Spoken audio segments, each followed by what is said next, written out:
Welcome to the show, Dr. Martin Hart, Dr. Mark Sylvester. Hey guys. Got an exciting topic for the viewers today. Do we? I think so. This is a fun one because I think everyone's got an opinion on it, and everyone's got a question on it at the same time, present company included. But we're talking about electromagnetic fields and radiation. So all on the electromagnetic spectrum, but why do you think this is becoming an issue now? Is this a product of the internet? Is this a product of technology? Is this a product of access to the information and people aligning with what their gut tells them? Do we have objective data? People want to know, man. Yes, they do, us included, I think. But it's obvious that we're adding more and more input technology into the electromagnetic field. For most people, who say, "Oh, we've always had electromagnetic field," they don't understand what that is or what's happening if you don't have a physics background. The electromagnetic field is one of the forces that are present all throughout the universe, right? It's kind of what holds things together, if you will. Light's on the spectrum, radiation's on that spectrum, but it's the force that holds it all together, but it's also a major communicative force. And so that spectrum, we're adding way more data inputs into it. We're adding Wi-Fi and cell phones, and then 4G and then 5G. And now we're connecting your computer to your phone, to your washer and dryer, to your garbage can. And so all these extra inputs that weren't there before. So I think it is becoming an escalating issue because of technologies that are fantastic on one hand, but maybe harmful on another. And there's what's surprising is how there's really thousands of studies on this that are suggestive that even non-ionizing, because we have ionizing radiation, which we can talk about in a little bit, but that non-ionizing radiation in common devices, like you said, is clearly linked to changes in either the tissue or behavior or sensorium. In some case can cause outright neurologic symptoms and even psychosis.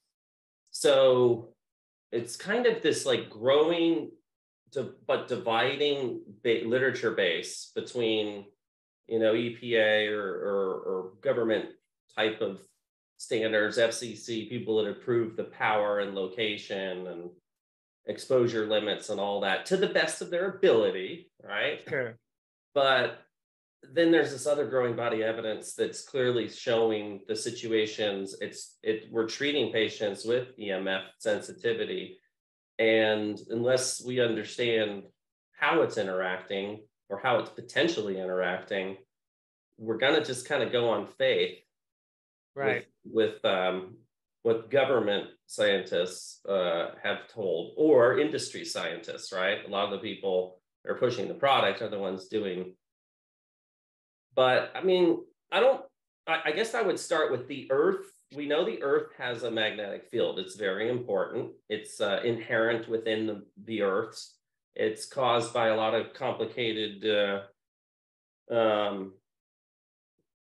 geological features, a molten core, iron flowing, or any electron movement creates, a basic law of physics will say it generates an orthogonal magnetic field and vice versa.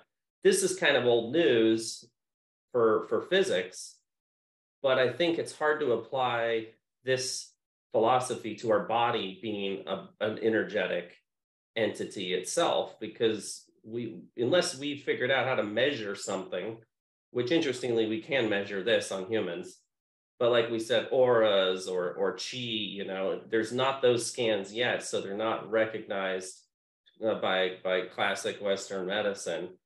But we already know we're an electric field, living within an electric field, generating, like you said, this multitude of electric fields of varying frequency, size, power. We're already exposed to electric fields that we can't avoid, whether that's mostly from the sun, but background microwave radiation from the Big Bang, So we're swimming in this sea of electromagnetism.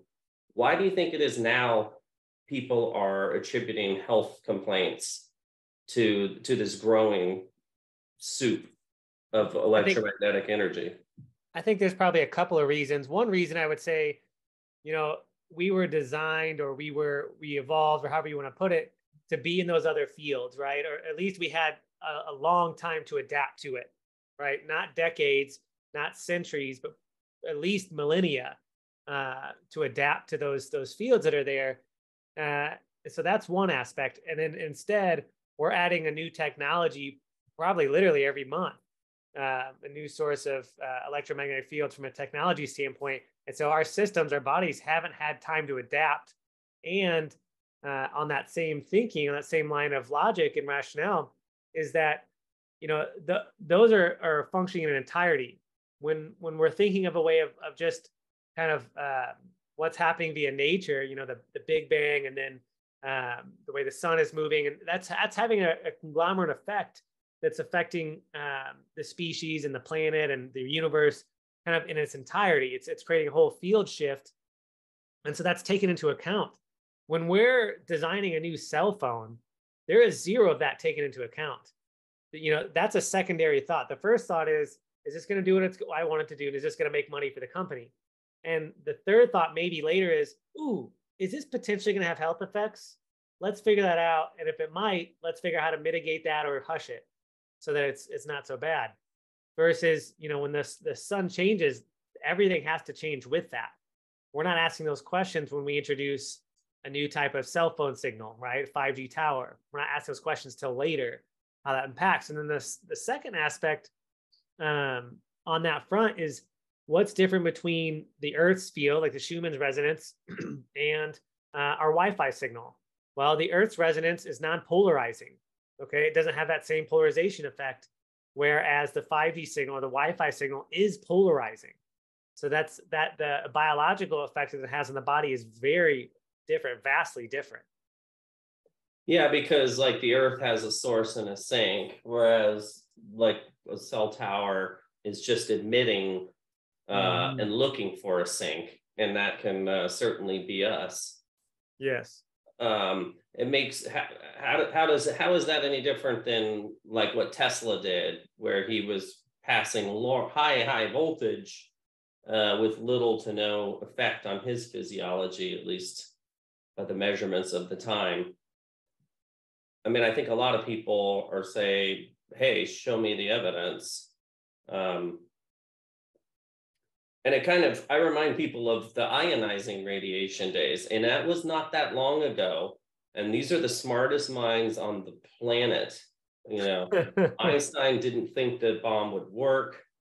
One of the few things, well, he was wrong about enough, but not much. But he was wrong about that. He didn't think it would work. Oppenheimer didn't know if it would just boil off our atmosphere. So it kind of shows a level of ignorance, scientific ignorance, in the whole understanding of the EMF interaction with biologic fields. Yes. And even when they dropped Trinity, the test site, the first nuclear explosion on planet Earth, they purposely put guys out there to see if there would be this type of damage. And that's fundamentally when we saw in real time damage to tissue from ionizing radiation. And so then this demarcation point split, which, hey, ionizing radiation is bad. It can knock electrons out of their orbit. It can even cut double-stranded DNA.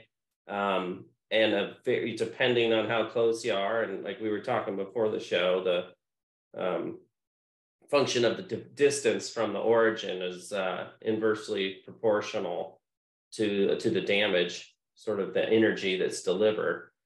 Of course, that's a very large, almost like the sun on planet Earth. So it's a very unnatural thing. Yeah. And so people figured, hey, non-ionizing is totally safe and ionizing is bad. But the way we found that out was pretty dumb. And to me, like finding out non-ionizing radiation is interacting with people, I feel like we're going to be equally as dumb. Right. And find out the hard way. And there's more and more studies that are showing links between cell phone use and even things as advanced as cancers. Some people think that's how Ted Kennedy died, was that type of a brain tumor from being on the cell phone so much. Yeah. And, I don't know, where do you fall down on the life-threatening side of it? Because this is where I kind of deviate a little bit on statistics. Yeah, I think, I'll give you an example on that front. Is like we were looking at a rental house we wanted to buy, but it was right next to a small electrical plant. And it's kind of like, in my mind, that one might be closer to a long-term life-threatening setup. Like I imagine somebody who lived in that house for 15 years probably developed some odd cancers. But the daily exposure, I would say, is it life-altering? Yes. Am I necessarily worried about, it killing me rapidly? Not necessarily, right? So I would say, is it life affecting? Is it health affecting? Does it threaten your health? For sure. Am I worried about it necessarily? Like, at this point, we assume, I think the statistic is like 50% of people get cancer at some point in their lifetime. So could we say that EMFs contribute to that? Well, the data shows it contributes at least to some cancers. And so we could say that, but we don't know for sure. But what we do know for sure is it's health affecting, and it affects the quality of life. Yeah. Yeah, I think I fall down about the same place, that the health effects are largely underappreciated, and there's a lot of variables as to why. But hey, be afraid of your cell phone; it will give you cancer, I think is an extrapolation. I think of EMF like I would any other electromagnetic spectrum, non-ionizing. Microwaves, based on the distance and power, we know can speed up molecules and can cause problems. But we also know sunlight can. If you went out and you laid and got a suntan every day, sun's supposed to be good for you. Well, there is no good or bad. This is all dose dependent. Even medications are controlled poisons. So I think that finding, you can't escape planet Earth. You are going to be an EMF soup. Whether or not that increases in power to the faster than we can evolve out of it, it's a different kind of a scary topic to think about. But why do you think some people are more sensitive to it than others? Because that speaks to the variables that I was talking about. Yeah. So, as we learn more and more about what does man-made EMF, or what we might call exogenous EMFs, what do they do? Some of the effects that we notice is they affect the antioxidant pathway, right? They create way more free radicals. So someone who has a higher amount of free radicals or a lower ability to generate antioxidants is going to have a bigger issue with them, right? So it's going to affect them more. We know it affects glutamate, which is an excitatory neurotransmitter. Now, in too high amounts, it can be what we call excitotoxic. It can create headaches. That's why MSG gives some people headaches. It can even cause cell death. Well, if somebody's more sensitive to glutamate, and we know EMFs increase glutamate load outside of the cell, then they're going to have a stronger effect. And you could go a little further, as we're just sticking with the physiology. We know people who have poor myelin sheaths, right? So maybe folks with like MS or some demyelinating issues, or maybe just in general have a lower myelin load on their nerves, and the coating that speeds up nerve transmission, they're going to be more strongly affected because their nerve transition, and that when you fire a nerve, when you fire a cell, it's called depolarization. And so it's basically what triggers a signal. Well, that's going to be more sensitive than to external input, like that electromagnetic field. It's an electrical signal that's coming in. It could get that to fire. Well, people with less myelin or demyelinating diseases are going to be more sensitive to that front. So we know there's a handful, if not dozens, of mechanisms that's going to make somebody more sensitive than the next person. So the other thing, thinking about radio waves, cell phones also emit radio waves. A lot of these electromagnetic principles are used in medicine for therapeutic values. Look at an MRI machine. An MRI machine is taking a magnetic field strength more powerful than the Earth's itself, 1 Tesla being the Earth. Most medical imaging Tesla MRI machines are between 1.5 and 3. some of those research magnets can go high as 10, or even I think one in Tallahassee, 18, which will pretty much magnetize anything. It's the one they put the frogs in and they float. Yeah. Because you're putting such a powerful magnetic field, which requires energy to be put in there. And then MRI machines basically flip on and off, and they've aligned the protons, and then as it shuts off and it falls, it emits that radio wave, which is picked up by detectors. Now, that's actually brilliant physics, but it's very old physics too. I mean, this goes back to really like 1980 when these things came into use. So there's medical applications of it. Vagus nerve stimulators do this. They directly interact with nervous tissue, like the vagus nerve, a large nerve. This isn't even a tiny super sensitive nerve. This is a massive nerve. Innervates our heart and our diaphragm and the splanchnic organs. And that's a pretty low intensity machine. So it makes me think of a lot of the medical applications. So on one hand, they're saying like, yeah, EMF doesn't cause any harm, but at the same time, don't go into X-ray machines or, MRI machines if you're pregnant, or we're using a lot of these CAT scans, MRIs, other imaging devices and tools for therapeutic value. So we know it interacts with biologic tissue. I just kind of went on the internets and put in a bunch of categories about things that I found. And then you can speak to the why they might affect these various systems. Because one of the most common is, interestingly, skin conditions, and EMF intolerance or sensitivity may manifest through that, whether that's inflammation in the skin, burning sensations, tingling, prickling, rashes. So obviously something going on with both the immune system, which we know, I'm sure you'll tell us about IL-6 and TNF alpha and all that, but also that it's interacting with the nervous system. Yeah. That's two different systems that this low power electromagnetics are deemed safe. A number of people have, anecdotally said, absolutely, I can connect this, and I'm going to move to this low EMF field out in the middle of nowhere because I'm better. Why some people and not the other on the skin?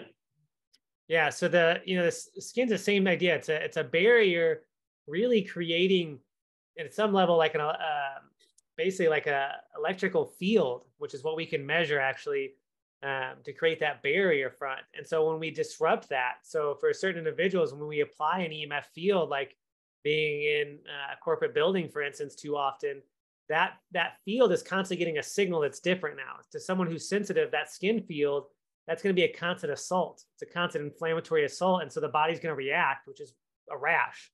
That's an immune system reaction to the assault on that front.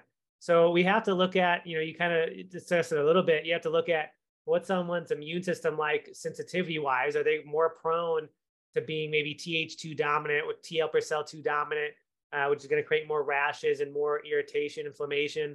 Or do they already have a higher level of things like interleukin 6 or tumor necrosis factor alpha or some of the other inflammatory cytokines that's going to make their immune system more reactive on that front? That's a possibility. Maybe they've got an autoimmune condition.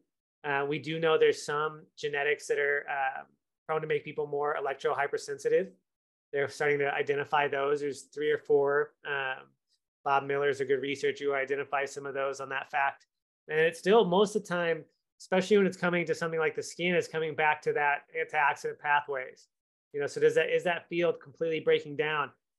As a species, we're always balancing out how much oxidative stress, how much free radicals are we creating, how much garbage is our cells creating versus how much are we cleaning it up. But we need both, right? And so, but when that gets out of balance, which EMF tips those scales, so there's more garbage and we're not cleaning up enough, then the body's gonna have to react somehow. And inflammation is gonna tend to be that way. Well, and the other thing, and it doesn't necessarily fall under skin, but just so that I get it out. One, yes, since the Industrial Revolution and really since 1990, the internet and cell phones, there was arguably an explosion of EMF-C out there. The other thing that's gone is implantable devices.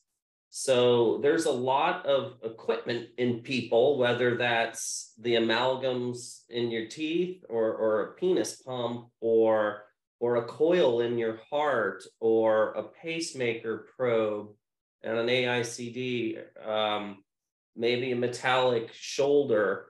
We implant all kinds of things, and there's very little research on what different effect that would have on just the pure biologic tissue. That's the first factor. The second factor is age. So your immune system, the free radicals, all of that will change. But your natural defense and the strength of your DNA and the number of times is another effect. But I think the third effect on age is your sort of resiliency to deal with the consequence of the inflammation, meaning like sun when you're 18 might not do quite as much damage as sun that's 80. So there's more protection, and there's a lot more physiologic changes too. We were talking about BPPV, which is a positional vertigo, and it's crystals that form in the inner ear. Yeah. How is EMF, perturbating, activating, irritating, possibly a piezoelectric effect? We've got calcified pineal glands, which are not considered like normal biology. They're anecdotal findings a lot of time on autopsy, but it really kind of makes you think if EMF is interacting with calcium deposits, calcium crystals, really. Yeah. In the pineal gland, you could have some pretty powerful symptoms there. That's high-priced real estate.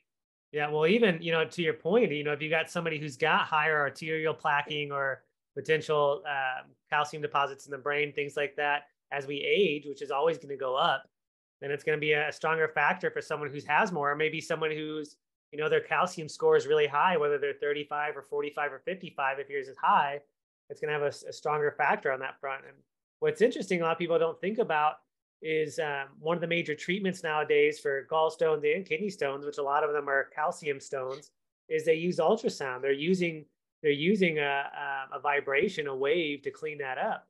And so it's the same idea. It's a different energy factor, but a cell phone vibration or a EMF or Wi-Fi vibration is going to affect all those, the calcium in the inner ear crystals, or a calcified pineal gland, or even in the carotid artery or in the heart or in the vascular system. It's going to be affected. And you kind of already touched on headaches.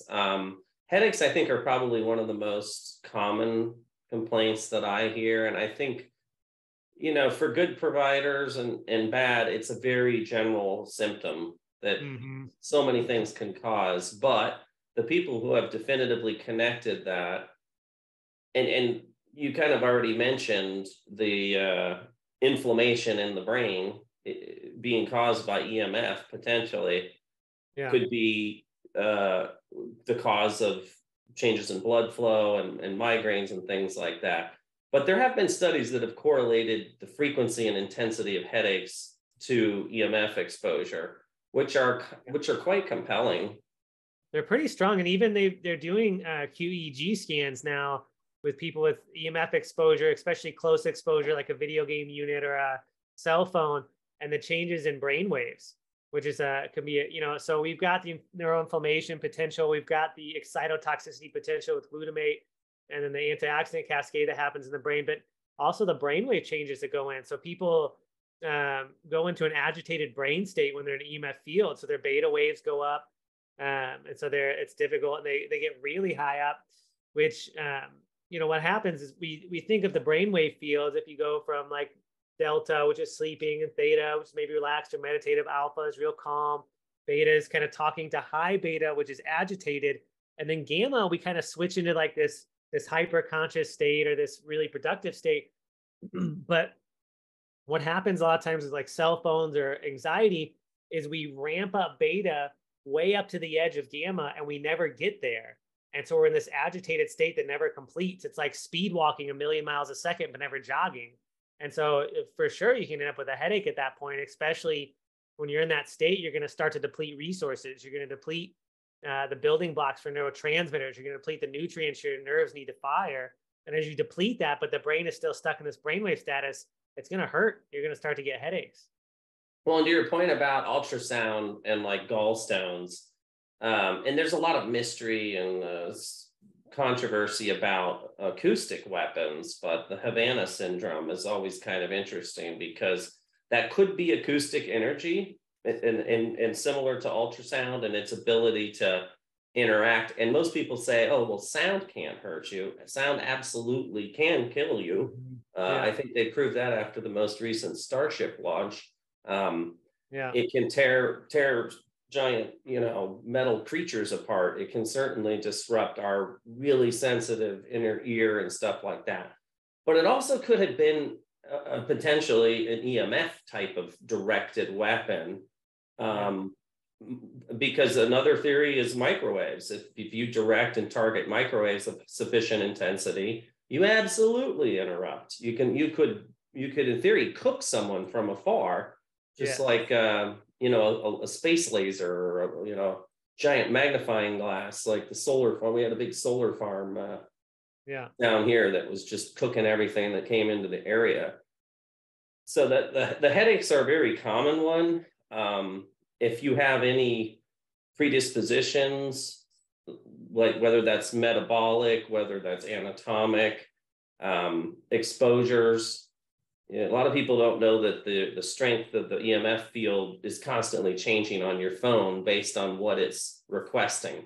And they're doing that because they know they're not, are they trying to save your battery? Maybe, but they know based on previous research and previous data and previous mixed results that you want the lowest amount of energy that's capable to do the job, like the task. So you step into an elevator with steel and concrete all around you, your phone is going to say, uh-oh, I'm losing signal, and it's going to jack to its maximum legal allowed limit or capability in its programming to jack that signal as high as possible. Plus, you're in the added, problem that you're in a metal box, so that signal is just going to bounce around. So it's sort of like being in an EMF microwave that you're standing in. Now, most people don't do that all day, every day, like they do screen time and maybe holding it against their head. But there are a lot of situations that people find themselves in that might not be intuitive. Yes. Ones that really, so, the hard part is we don't sit around thinking about this stuff often enough, or at least people who are out there using it to think about things like that. Like, so how big of a field are you creating? Or even things like, ooh, is my bed right underneath, like in some houses or apartments, are you right underneath your electrical panel? Like, you don't want to be sleeping along that wall, because you were talking about this earlier about the angles. Well, the farther you can get away, because it's right, the amperage output, how much power output does each EMF have, and that's going to have the effect. So the farther you can get away from those little things is going to make sense. You don't want your Wi-Fi router in your bedroom where you're going to be sleeping at night. And this partially kind of hits another point we were talking about with the pineal gland, but we know prolonged EMF exposure suppresses melatonin output.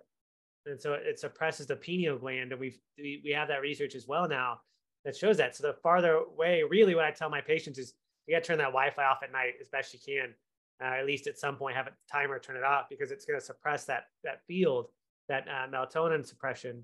And so, where are you at in your house in accordance with those things? And we should really think about that. Some of the other CNS, it seems like the CNS is more susceptible, or at least measurable. But in addition to the headaches, a lot of people report nausea. Again, that could be inner ear related. It could be inflammatory related. Dizziness is another very common sensation, being lightheaded, off balance. That could again be interaction with the inner ear. Tinnitus, again, another overstimulation of the acoustic nerve, and higher frequency is thought to be more correlated with EMF than low frequency tinnitus, which is more associated with trauma and other organic causes. The sleep disorders you just explained, a lot of that can be interfering with the circadian rhythm. well, it could be light from your device, but the EMF itself could actually be penetrating the pineal gland. And then you're going to get fatigue, you're going to get exercise intolerance, you're going to get a lowering of your resiliency, mental and physical. Yes. And that can lead to chronic, longer term type of presentations like chronic fatigue, like fibromyalgia, a lot of the things that we see a lot of. Have you ever noticed a correlation between mold and EMF? Yeah, that's a biggie we were chatting about. So what some of the research shows is that mold, mold secretes mycotoxins. The toxin output, it's how they defend themselves. It's how the molds communicate, et cetera. When they're exposed to EMF fields, man-made EMF fields, the amount of mycotoxin output per mold goes up by 60,000%, 600 times, right? So, when people say, I feel like, are people getting more reactive to mold? They are, because the more we increase EMFs in the home, we're going to react to smaller and smaller amounts of mold. It's going to be a bigger deal. And so I find it kind of hits both ways. EMF sensitive people tend to also sometimes be what we call moldies, people dealing with mold illness, and mold people tend to be more sensitive to EMFs. And so it's because of that factor that the mold itself is getting irritated. It's constantly saying, which is just a testament to how EMFs affect us. But mold's a living creature, right? It's alive. And now it's getting irritated by this EMF field. And its defense mechanism is to try to secrete more mycotoxins, where obviously the mycotoxins are having an effect on the 5G tower or your cell phone or your Wi-Fi router, but it is having an effect on you. So it's an unfortunate byproduct of the EMF field that now homes can make people more sick, not just because of EMF fields, but because of small amounts of mold now secreting much, much more mycotoxins. Yeah, and I think that's where we're stuck. It used to be the ionizing versus non-ionizing. Now we're all confident ionizing's bad. We know all about, neutrinos or decay of radioactive particles and X-rays and cosmic rays. Basically know all about ionizing radiation, why it's bad, and specifically how exactly it's bad. But we got lazy with the non-ionizing, and we couldn't see non-ionizing destroy DNA before our very eyes, so therefore it must be okay. What we didn't really think about, like age, other factors, intensity, frequency of exposure, immune, like you said, other immune diseases, implants, a lot of these things that we've talked about. Well, fungus is a normal part of our biology. We've evolved with it. But did anyone think to say, well, hey, if EMF irritates funguses, will that affect us? And so I think that's where we're stuck and where we really need to focus our efforts, that it's not the EMF that's going to kill us like an X-ray, or maybe a cosmic ray is a better example, or a gamma ray or a zeta particle. But if the end result is a series of events that could lead to a cancer with a similar effect, it's pretty dangerous potentially. And I think there's some misunderstanding as to the mechanism and the why. There's another organ that's really the EMF interferes with. It's really important. So we're talking about the brain. There's another electrical organ. This is part of why we get the interaction, and the more this is high priced real estate. There's a lot of CPU. There's a lot of magnetic fields, electrical fields, but that's the heart, right? Yeah. Our heart generates its own electrical rhythm, and it's prone to interruptions. So a lot of people with EMF sensitivity report heart arrhythmias of all kinds, really, blocks to PVCs to fibrillation, flutters. And that can lead, if it puts you in a rhythm that's going to flip a clot and cause a stroke, yeah, I'd say that it's probably harmful in that case. Yeah, well, the heart, as you're talking about this, the heart is the strongest electromagnetic field generator in our bodies. So the brain, we always map the brain EEGs and things like that, and it generates a decent sized field, but the heart generates a field that's much larger than the brain's field, extending somewhere out like 15 feet around. Our bodies generate this huge field. And so to have a disruption, so, as you're talking about that with the heart rhythms and things like that, non-polarizing electromagnetic fields, which are kind of the ones in our bodies, they're going to naturally try to oscillate or match the frequency if it's close to the polarizing field that's around it. And so there's a large polarizing field, for instance, that's near your heart. Parts of the heart that's generating different electromagnetic fields and rhythms is going to try to oscillate close to that. And so that can be a complete rhythm disruptor. Anybody who's had AFib or heart palpitations or things like that, what it's like to have your rhythm dysregulated. It doesn't take much to feel terrible and then potentially have major effects, like you're saying, throw a clot or go into cardiac arrest or et cetera. And so those aren't things we're thinking about, but we should. And that's the difference, I think, in general between reductionistic thinking, which is a lot of the materialistic or maybe even Western medicine view, or even like all the big pharma, big ag, big tech tend to be reductionistic. And holistic is I don't want to even reduce it to like, oh, natural medicine or anything like that. Holistic thinking says, I'm going to take a systems perspective. I'm going to look at the whole field of knowledge and the whole field of effect and say, hey, how is this going to affect the nature around us? How's it going to affect plants? How's this going to affect each organ system differently? How is this going to affect fungus, like we were talking about, et cetera? And so we need to ask, how's that going to affect each one of those systems and each one of those fields, not just for ourselves, but animals around us and nature around us and weather changes and et cetera?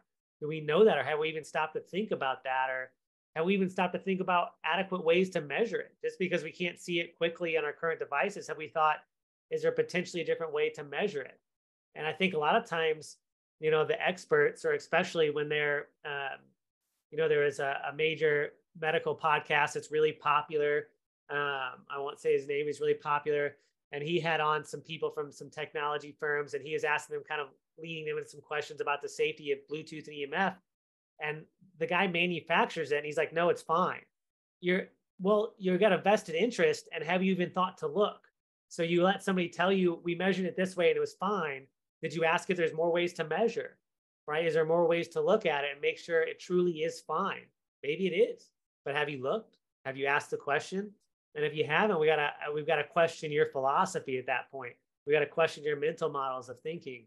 And I think that's where we're at right now with EMS, where people are starting to go, hey, I think we're going to start to question the narrative and expand our mental models a little bit, and maybe take a different perspective.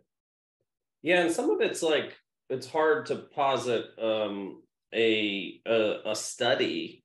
Like I'm thinking of a hypothetical scenario, an older guy with a cell phone in his chest pocket, driving down the interstate, and gets, maybe he has an AICD or a pacemaker or stent or something. Maybe he's got some electrical predisposition. Maybe he's even got a healthy heart. Who knows? Mm-hmm. His wife calls, phone rings, causes an arrhythmia that is maybe transitionally causes a syncopal event, and he careens off the road and dies in a fiery, spectacular crash. That's kind of a hard thing to measure. I don't think the coroner or the highway, the police are going to say on his death certificate, cell phone. Right. It's going to say, well, he must have had a heart attack. He had some, some medical event, it looks like. Yeah. We never really know these things. So it's kind of alarming if you think of the number of people and the severity of these symptoms, not just on your heart, the pump that keeps you alive, but our brain and all the symptoms we talked about now. Very, very common, and I know you hear this all the time, is memory and concentrations, brain fog, and that's probably a lot of the pro-inflammatory state you're alluding to earlier. And then that sort of enters my world a little bit more, because then we see anxiety, and this cerebral inflammation is a major cause of anxiety, depression. And depending if someone's metal toxic and they're, maybe there's interaction with EMF there, is causing sudden and acute suicidal thinking, which is very, very alarming, because we don't know what the suicide button is in our brain. But to acutely get suicidal is not a typical presentation. It's usually someone living in chronic pain, maybe impaired, making a poor judgment, but it's usually followed by a prolonged depressive illness or a known health history.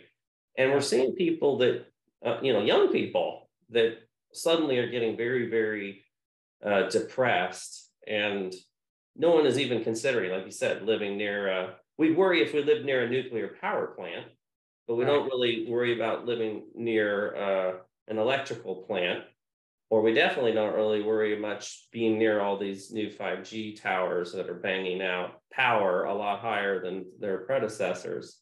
So at what point, what do we do about it? At what point can we avoid, identify, protect, or reduce our exposure?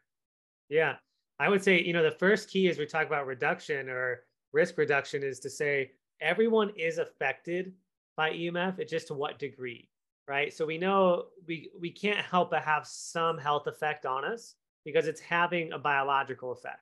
It's just to what, kind of as you point, how resilient are you? How much other stuff do you have going on medically or health wise?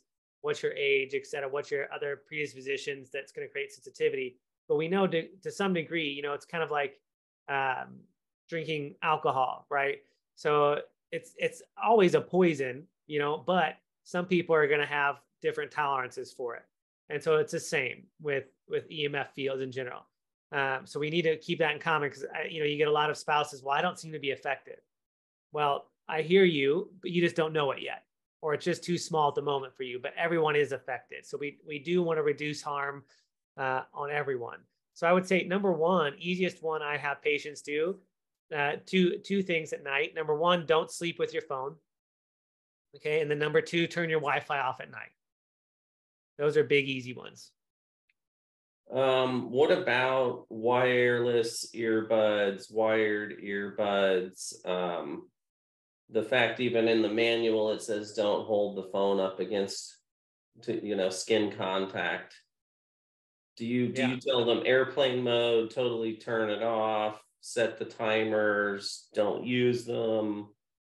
I mean, there's a lot of analogies to sun because we do need some sun, just like we need some EMF, the ones we generate and the ones that we're interacting and involved with the earth, which that's a whole different topic. It's a different day. We could talk about its role in healing. But how do you know which people to identify and what risk factors they are? If I had really pale skin, I would be a lot more sensitive to when I was out in the sun. Yeah. I mean, there is some genetic testing you can do on that front. We do a lot of biofeedback testing, and then we'll test different devices, cell phones, AirPods. In general, I'd say, I tell people if you can talk on speakerphone, talk on speakerphone. So it's not, not too close to your head. And then, we kind of go from layers from there. Can't do that, do wired headphones. Then if you have to, do low powered AirPods. The key though is to keep the big honker farther away from you as you can, right? Still that thing you were talking about earlier. The bigger the distance, the less the power output, right? It always decreases over distance. And so that's always going to be a big helpful. And we can, on that front, we can start to identify how sensitive are you? How much is this affecting you? And so what level of intervention do we need to have? And so we can go farther. There's a couple of companies that I use to create, there's different EMF shielding. And by that, I mean physical shielding, different types of metals or materials that you can measure. A simple measure is say, how well is my cell phone working or out of this? But then there's tri-field meters and gaussimeters and different things like that that measure electromagnetic fields. And you can see it greatly decreases the field. So if you may want to create like a bedroom as a safe haven. So you may shield the room. You can either do grounding paint on the walls and then ground it out. You can create those shielding materials, or create they make canopies that are laced with different materials that block it. And then the EMF field inside that canopy that you're sleeping in at night is greatly decreased. And then ideally at that point, you would sleep on a grounding mat. So then we talked a little bit about, grounded versus not grounded circuits. A grounded circuit's always going to be a safer circuit. So you grounding in that environment is going to be better. Now, once you create that safe haven, it's important you don't take electromagnetic emitting devices in there. You don't have a laptop in there, or you don't have a cell phone in there. number one, it may not work as well, but number two, it's going to create a bouncing effect, like you talked about in the elevator. You're going to cook yourself in there. So that's your safe haven for a reason, almost like a Faraday cage, and you don't use those in there. Or if you do, it's a grounded system, it's a wired system, right? It's not, you're not using cellular data, you're not using radio waves, or you're not using Wi-Fi waves to connect at that point. Yeah, go ahead. Did we just give each other brain tumors by doing this podcast? It just dawned on me. Yeah, I'm gonna send you my bill later. Yeah, I'm keeping tally. All right, I'm gonna go tell my kids I love them. I'll be right back. JK, they already know. That's right. No, so one thing that I think people can do is just open the discussion and the dialogue about this. There is no good or bad, or this isn't black or white. Again, the analogy to sunlight, I think, is very good.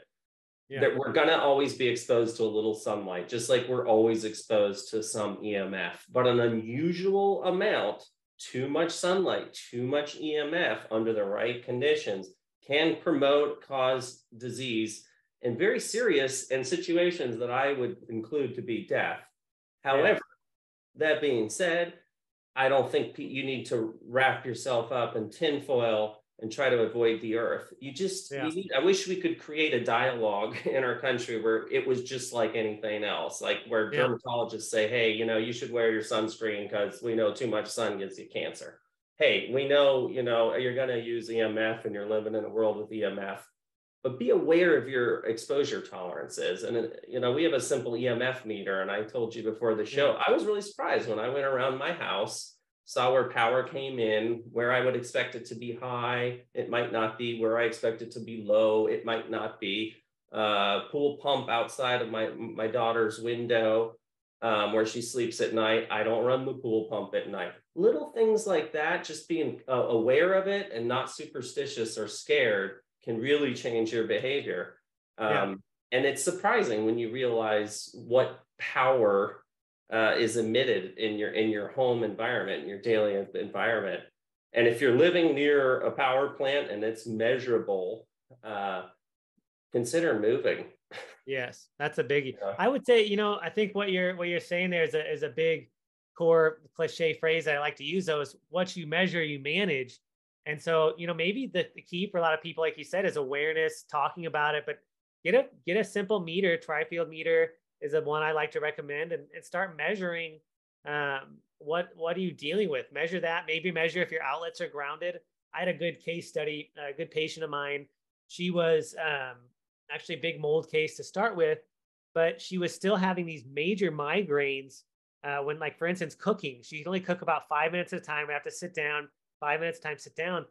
And her husband, who's a building contractor and architect, got really into a couple of these environmental things that I was working with her on.